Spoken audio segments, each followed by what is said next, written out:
Eu tava vendo lá uma declaração triste daquele Paulo Bilinski de separar o Brasil. Ah, o nosso... Gente, olha só. Se você separar o norte do sul do Brasil, a galera do sul vai viver melhor, sim, tá? A galera do sul vai viver melhor. Os impostos vão ficar, desigualdades regionais não vai ficar se sustentando, beleza. Você vai viver melhor, mas você não será maior. Aí você não tem vocação pra grandeza. Você quer viver gostosinho, e é legal. Às vezes essas diferenças são irreconciliáveis. Mas um Brasil grande, um Brasil imperial, um Brasil poderoso, pra sentar na mesa do mundo, não é esse o caso. Aí nós temos que escolher, entendeu? Eu quero um Brasil grande.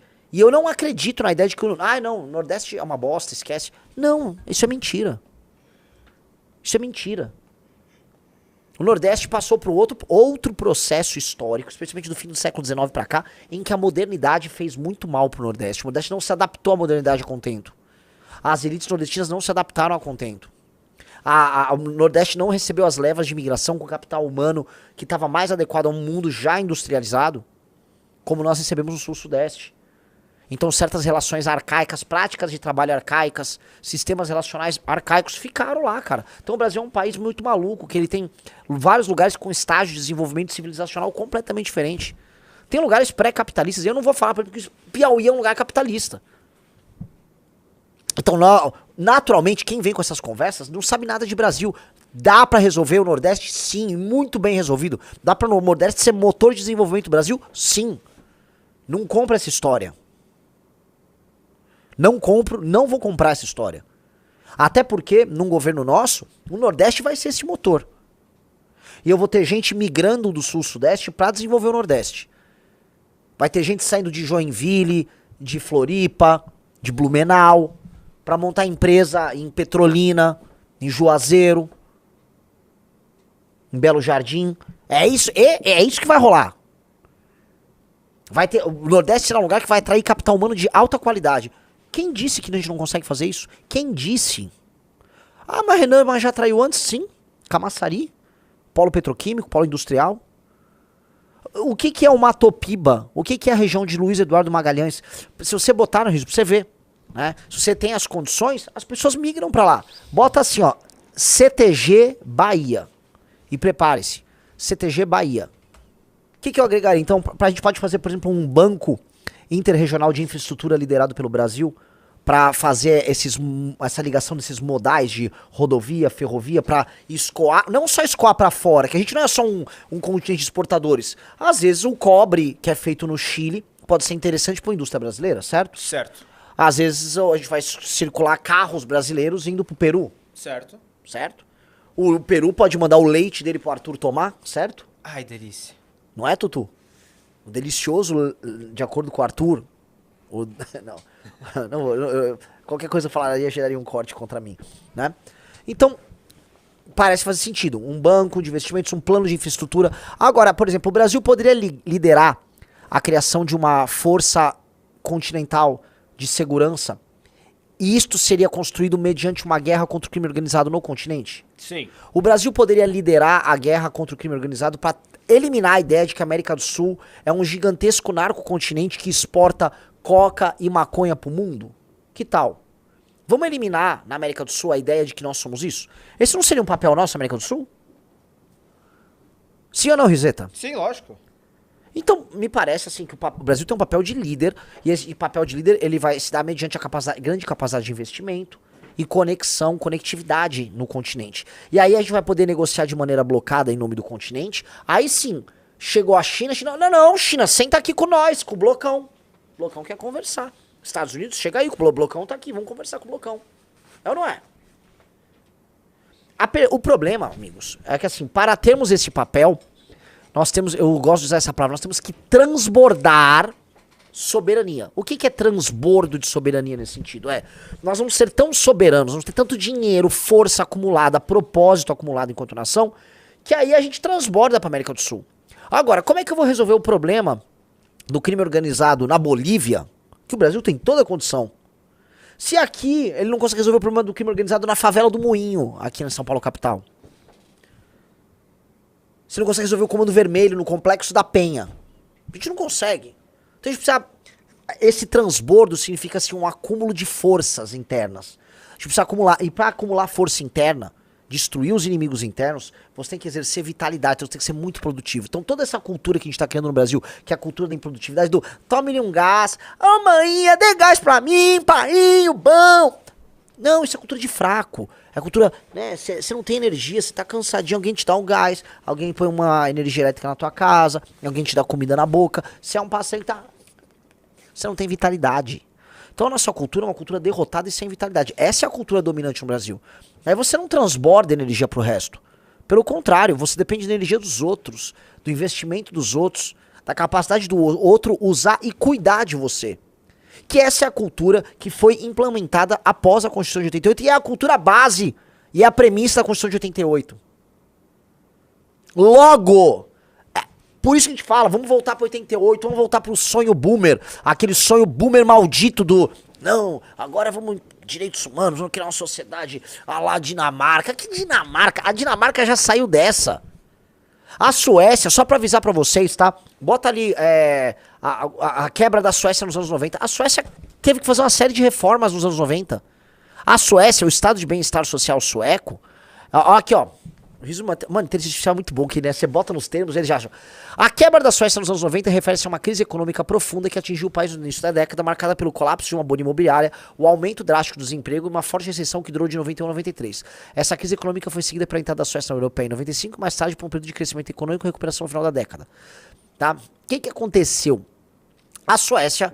Ela tinha um governo, olha lá, consequência de recuperação, perda do governo social-democrata. A crise levou à perda do poder para os sociais-democratas na eleição de 91, que foram substituídos por uma coligação de centro-direita, que, se não me engano, foi o famoso partido Moderaterna, tá? A Suécia, o estado de bem-estar social que o Brasil queria copiar dos países nórdicos, tá? Olha que maluquice. O Brasil faz a Constituição de 88, a Suécia quebra de 91 a 93. E aí ela mesma faz reformas neoliberais naquele período, que readequam e a Suécia volta a seguir o rumo. A gente ficou com esse monte de minhoca na cabeça, galera. A gente ficou querendo, num país muito pobre, querer instituir um welfare state aqui. A gente tem medo no Brasil de falar certas coisas, porque isso machuca os políticos das pessoas. O brasileiro não poupa. O brasileiro é perdulário em muitos termos. Ele não poupa, ele não faz poupança pra si. Então ele acaba, né, tendo um fim de vida, ele nem sabe. Ou ele confia na assistência da própria família, ou, cara, ele depende do Estado. Em grande medida, o INSS, né, e até a ideia de você... pegar um pedaço do salário do cara e, né, de maneira forçosa, obrigar ele a poupar pra você ter um sistema de aposentadoria, parte da premissa que se o Estado não fizer isso, a pessoa não vai fazer. Então a gente tem que criar uma cultura de conscienciosidade de poupança nas pessoas. Melhorou nos últimos anos, mas tá longe, mas muito longe de estar resolvido. A China, por exemplo, tem um sistema de assistência social que é bastante restrito. Assim, não é uma coisa inflada. E o chinês poupa. Boa parte da capacidade de investimento dos países asiáticos se dá pela cultura de poupança dos países asiáticos. Nós temos que criar essa cultura de poupança nos brasileiros. Mas como você vai criar uma cultura de poupança se nós vendemos uma cultura para nós mesmos de fruição dos prazeres? Ai, o carnaval, ai, a alegria, a felicidade. Cara, a cultura de fruição dos prazeres, ela é muito bacana pra você contar a historinha, mas ela não constrói civilização. Ela não vai construir industrialização com este papinho. Você não vai construir capacidade de investimento com uma cultura de fruição dos prazeres. Outra coisa que é bem importante a gente colocar. Um país... A gente fala, não, uma fruição dos prazeres legal, o Brasil pode ser uma potência turística. Eu não quero que o Brasil seja uma potência turística. Eu quero que o turismo aconteça no Brasil como consequência do Brasil ser uma potência econômica e militar. E não... não, aqui nós vamos ser... Pensa o seguinte, Riso, vamos lá. O país é uma potência turística. Que tipo de indústria se desenvolve ao redor do turismo? Vamos lá. Pensa assim, você vai fazer um turismo em um lugar. Você é um turista. O que você vai gastar? Você vai gastar com o que nesse lugar? Hotel. Quem trabalha em hotel? É startupeiro? É geninho? É quem trabalha em hotel? Qual é a mão de obra do hotel? Camareiro e um agente da recepção ali. E faxineiro, vai. Isso. Que mais você gasta? Com algum guia turístico, talvez. Sim. E restaurantes e bares. Restaurantes e bares. Assim, o grosso do gasto é isso, certo? Certo. Vamos combinar que então o país se volta para o turismo, ele vai se voltar para produtos e serviços que não tem muito valor agregado. Correto. É bacana, não tô falando que não tem que ter turismo. Agora, assim, vamos supor que São Paulo vira uma cidade pica, um polo ferrado de bom, para os paulistas e para os brasileiros, certo? Certo. Uma cidade útil, boa, vai ter restaurante porque tem pessoas querendo comer comida boa aqui. Aí o gringo vem pra cá pra curtir uma noitada, vem, tal, aí vai pro Rio e tal. Mas as cidades, elas têm que ser úteis por si só e como parte de um país que exporta, vende cultura, produto, serviço. Então, desenhar a gente pra, turismo, isso é muito pouco. Isso é nada. Isso é vazio. O Carlos Mello falou, industrializar a nossa produção para não vender só produto bruto é uma medida óbvia. O problema não é a falta de discussão, é a falta de vontade mesmo. Não, sim, essa discussão todo mundo tem, o Ciro Gomes vai trazer essa discussão. Essa discussão envolvendo o agro, recentemente envolvendo o biocombustível também, é uma discussão dentro do campo da direita muito nossa. Porque a gente já está apresentando soluções para esse campo. O Brasil, isso precisa ser entendido, o Brasil ele tem que escalar em todas as áreas que ele tem vantagens comparativas, ele tem que avançar na escala do agregar valor, a escala agregadora de valores. Nós não estamos cumprindo essa escala a contento. Realmente é bizarro a gente exportar, sabe, a soja em grão, cara. Você enche você enche lá um navio cheio de soja e manda embora. Porque essa soja vai virar o quê? Ela vai virar farelo e vai virar ração. Pra quê? Pra porco e galinha. Ou seja, a soja, que é um grão relativamente proteico, é usada como ração para que a proteína animal coma em escala, em frigoríficos e granjas, virem carne, e aí o chinês, né, vamos voltar só o chinês, mas normalmente o chinês se alimente. A proteína tem muito mais valor agregado do que o grão. E a proteína com branding, mais ainda. A gente tem que vender carne congelada para eles. Nós temos que vender alimentos enlatados, ou coisas do tipo, alimentos industrializados para eles também. Veja a Itália. Quanto que a Itália não exporta em termos de agricultura porque tem branding? Vou dar um exemplo. Vocês aí, quem aqui de Digite1 nunca comprou, quem aqui já comprou um tomate em lata italiano, ou uma passata de tomate italiana? Você já comprou já, um riso? O famoso Lógico. Tomate pelado? Sim. Pra fazer um molho de tomate e tal. Eu praticamente pra cozinhar, pra usar tomate pra cozinhar, eu não uso tomate in natura. Eu uso esses tomates aí, os italianos são mais caros. Cara, eles estão agregando valor, eles estão agregando marca. A gente precisa agregar. E o Brasil é um país que tem marca. O Brasil, nessa parte de doces, sorvetes, sucos, marcas de refrigerante. Como é que o Guaraná brasileiro não é um produto mundial, Riso? Como é que a Red Bull é um produto mundial e o nosso Guaraná não é? A gente deveria estar, assim, há muito tempo com produtos internacionalizados, com marcas brasileiras. E o Brasil é um país benquisto. Você vender o estilo de vida brasileiro, a exuberância brasileira, a energia brasileira no terceiro mundo, local em que o Brasil é adorado, deveria ser regra. Regra. Mas não é competitivo. Trata de ficar competitivo. Porque o Brasil tem essa vocação. Imagina que assim, o Brasil é um país que tem uma marca legal, mas não dispõe de vendedores, e quando vai com o produto é caro. E não é bom. Esse é o problema. A marca é boa, mas você vê a marca, não tem nada. Então, sim, este é um elemento que nós precisamos focar em tornar óbvio. E naturalmente essa disposição, a vantagem comparativa de termos o agro mais competitivo do mundo tem que se refletir em produtos alimentícios com valor agregado e branding nas gôndolas do mundo. É isso. Nós temos que ter os nossos produtos com as nossas marcas. Se não tem produto alimentício brasileiro com marca brasileira nos mercados do mundo, significa que nós estamos cagando feio, nós estamos fazendo uma cagada monumental. É um absurdo. Deixa eu falar um negócio. É um absurdo vocês irem nas gôndolas dos mercados brasileiros e ficar encontrando produto milho francês. Vai lá, procura uma marca que chama Bonduelle, com 2 L, Bonduelle. Olha aí, milho. Milho da... Tudo marca francesa, grande bico, milho, feijão branco, ervilha, grãos de toda sorte. A gente é o maior produtor de grão, o segundo maior produtor de grão do mundo, e nós não temos as nossas próprias marcas. Aí a gente vai no mercado e compra o produto dos outros. Isso é ridículo, entendeu? Vocês têm que entender, isso é ridículo. Outros produtos, eu acabei de ver, palmito da Bonduelle. Cara, palmito, no fundo, é um produto essencialmente latino-americano, sul-americano. Especialmente no Brasil. O Brasil tem cultura de comer palmito. Como é que a gente não transplantou o palmito do mundo? A conserva de palmito. A gente compra a conserva de pepino dos caras, mas não tem a porra da conserva de palmito.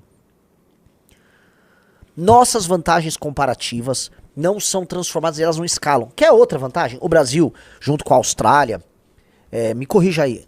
Bota aí, países que tem mais minério de ferro do mundo. Põe no Google, IA. O Brasil é um dos países que mais tem minério de ferro do mundo. Por que diabos... Ó, aqui, ó. Os países com mais minério de ferro do mundo. Sobe aí, sobe aí. Ucrânia, seguida pela Rússia, pela China, pela Austrália e pelo Brasil. Ou seja, o Brasil é top 5. Portanto, a nossa indústria metalmecânica e a nossa indústria de construção baseada em aço deveria ser altamente competitiva. Mas por diversas razões que vão da agenda microeconômica do Brasil, a custo de energia muito caro, porque a gente não consegue investir em infra, nossa indústria metalmecânica é toda cagada. E a nossa construção de infraestrutura ela é baixa. A nossa formação bruta de capital fixo é baixíssima. Isso é uma desgraça. Isso é uma desgraça. Isso é uma desgraça. São essas coisas que você fala, pô, mas a gente tem a vantagem aqui. E essas pequenas vantagens, esses pequenos setores, eles têm que servir, vamos dizer, de porta para que aí sim você consiga criar acúmulos de capital, para que aí sim invista em outras coisas. Entenda, meus amigos.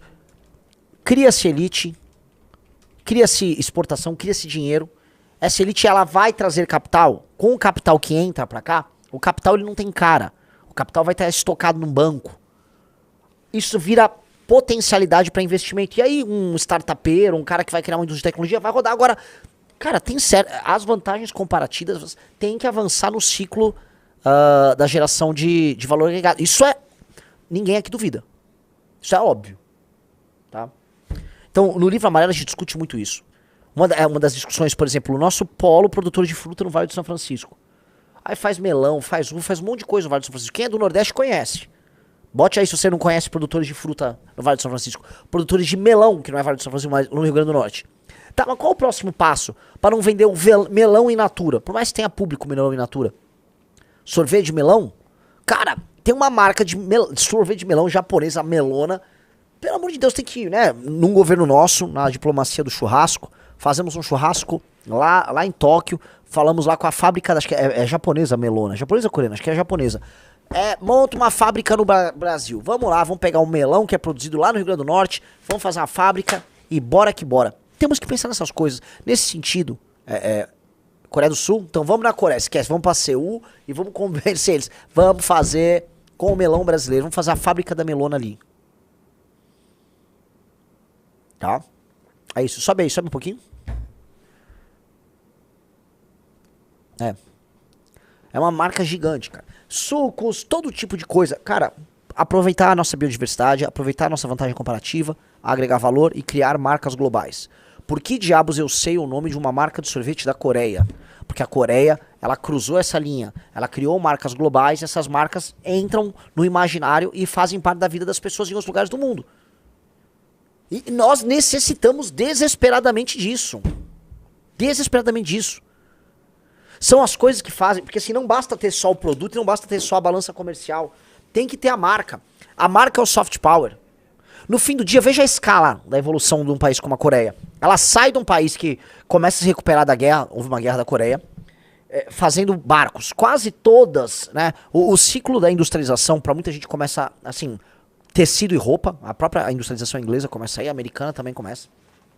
Mas no século XX, assim, Japão, Coreia, não sei se China, mas com certeza Japão e Coreia, começa com barcos. Começa a tentar alguma coisa, um eletrônico de baixa qualidade. Carros. Aí os eletroeletrônicos. E aí você cria marcas. Você avança, cria marcas globais, agrega valor, agrega tecnologia, formação de mão de obra ferrada de boa. E aí você começa a vender soft power. Então hoje, você pode no seu celular da Samsung consumir o seu dorama. E hoje, quantos aí, bota aí no chat, quantos aí não consomem dorama ou não conhecem gente que consome dorama? Ou que assiste o BTS, o Jin, é o Jin o nome do cara, né? Sim. Quantas meninas não acham o Jin lindo? Porra! Boa parte da sensibilidade sobre estética e beleza no mundo hoje é determinada pela Coreia. E se você fosse voltar 30 anos atrás e falar, não, homens e mulheres coreanos se tornaram um padrão de beleza global. Você não diria isso. Por que eles eram padrão de beleza global? Porque como eles vendem lifestyle, naturalmente as pessoas que produzem e vivem aquele lifestyle que é um alvo de uma admiração global, passam a ser vistos como um modelo de beleza também. Igual os americanos são. O Rafael Bassão, infelizmente não sou gay, Renan, entendi. Lógico. Mas, cara, você conhece alguém que curte dorama. Mulherada gosta de dorama. BTS, essas coisas. E mesmo as dançarinas, cara, já falei pra vocês. Tem umas dançarinas lá que não são exatamente gostosonas, mas são gatas, as coreanas ali. São exportadores de cultura. Outra coisa, cultura de alta qualidade também. A produção cinematográfica e certas séries feitas na Coreia são muito boas, então fazem arte de verdade. Quer outro elemento também da Coreia? Vamos lá? Comida coreana. Toda grande cidade metropolitana que se preza, grande cidade no mundo, tem que ter um bom restaurante coreano. A comida coreana se tornou parte do circuito de grandes cozinhas mundiais. Então vamos lá. A Coreia, Riso, tem carro? Sim. Tem. Tem celular? Tem. Tem.